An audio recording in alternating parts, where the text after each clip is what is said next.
Assalamualaikum, salam Rahayu. Video kita kali ini akan membahas tentang bahayanya jin yang mencintai manusia. Penting untuk dipahami bahwa tidak ada satu hadis sahih spesifik yang secara eksplisit membahas konsep jin jatuh cinta pada manusia dengan istilah tersebut.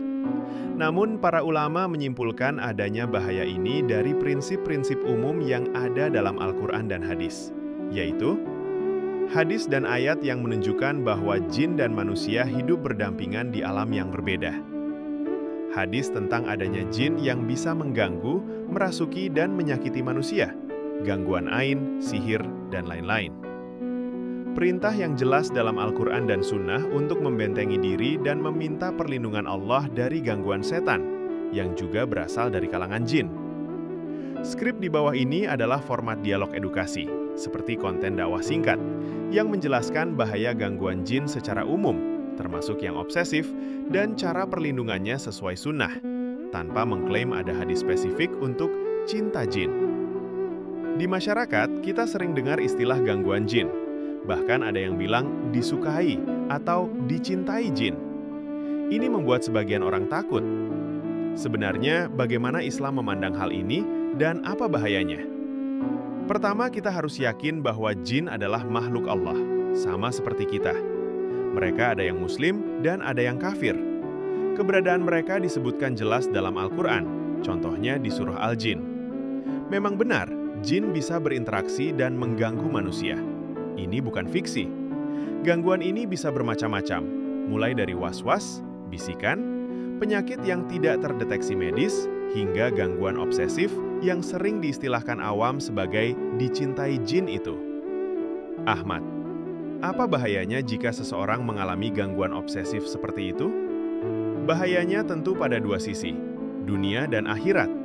Secara duniawi, orang yang diganggu jin secara obsesif seringkali merasa tidak nyaman. Misalnya, malas beribadah, terasa berat sekali untuk sholat atau baca Al-Quran. Sering mimpi buruk atau mimpi bertemu seseorang, sosok, berulang kali. Emosi tidak stabil, mudah marah tanpa sebab yang jelas. Bagi yang belum menikah, kadang merasa terhalang jodohnya, merasa tidak tertarik pada lawan jenis, atau sebaliknya, lawan jenis yang mendekat merasa tidak nyaman. Bagi yang sudah menikah, bisa merusak keharmonisan rumah tangga. Secara ukhrawi, akhirat, bahaya terbesarnya adalah jika gangguan ini berhasil menjauhkan kita dari Allah Subhanahu wa Ta'ala, membuat kita lalai dari kewajiban dan terjerumus dalam maksiat. Itulah tujuan utama setan dari kalangan jin. Lalu, apakah ada hadis spesifik tentang ini? Dan bagaimana kita melindungi diri?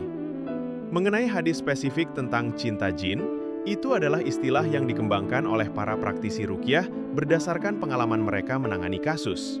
Namun, yang pasti ada dalam hadis sahih dan Al-Quran adalah perintah untuk membentengi diri dari segala bentuk gangguan jin dan setan. Rasulullah Shallallahu Alaihi Wasallam sudah memberi kita resepnya. Beliau adalah dokter terbaik. Beliau bersabda, "Barang siapa membaca ayat kursi setelah selesai sholat, maka tidak ada yang menghalanginya masuk surga selain kematian." Hadis Rasul An-Nasai. Ayat kursi juga penjaga kita saat tidur.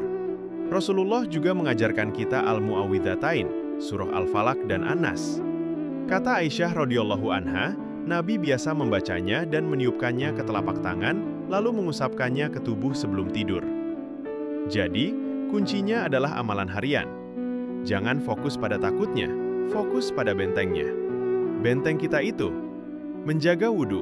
Wudhu adalah senjata orang mukmin. Sholat tepat waktu, ini adalah tiang agama dan pelindung utama. Zikir pagi dan petang, al-makturat. Ini adalah baju zirah kita. Jika kita rutin membacanya, biiznillah, tidak ada gangguan yang bisa tembus. Membaca Al-Quran di rumah, terutama surah Al-Baqarah. Rasulullah bersabda, rumah yang dibacakan Al-Baqarah tidak akan dimasuki setan. Mengucap bismillah saat makan, minum, masuk rumah, dan membuka pakaian. Ini adalah tabir yang menutup aurat kita dari pandangan jin. Jangan lupa, doa adalah senjata terkuat. Mintalah perlindungan hanya kepada Allah. Masya Allah, jelas sekali. Jadi, kita tidak perlu takut berlebihan. Yang penting perkuat iman dan amalan. Benar, Karena perlindungan Allah jauh lebih kuat dari tipu daya setan manapun. Wallahu alam bishawab. Perlu diingat, konten ini bersifat edukasi dan bertujuan untuk meningkatkan keimanan serta pemahaman tentang perlindungan diri dalam Islam, ruqyah syariah. Topik mengenai jin dan alam gaib adalah perkara gaib yang ilmunya hanya milik Allah. Untuk masalah medis, konsultasikan dengan dokter. Untuk masalah spiritual yang mendalam, berkonsultasilah dengan ulama atau ahli ruqyah syariah yang terpercaya dan berpegang teguh pada Al-Quran dan Sunnah.